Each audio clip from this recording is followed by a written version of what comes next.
Today we are going to read Mac the Rat, number 1 book of the series Mac the Rat Fun Phonics, published by Pelangi Books Indonesia for the first time readers, and this book contains short air sounds. Mac is a rat. Mac is a fat rat. Dad is a man.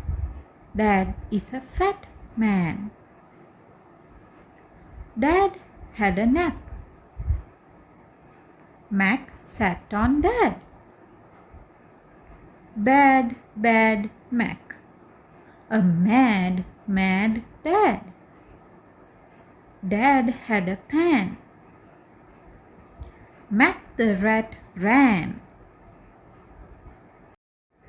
This book focuses on a sound, and the words used in this book are Mac, rat, fat, dad, man, had, nap, sat, bad, mad, pan, ran. The sight words are is, on, the. See you soon with another interesting storybook.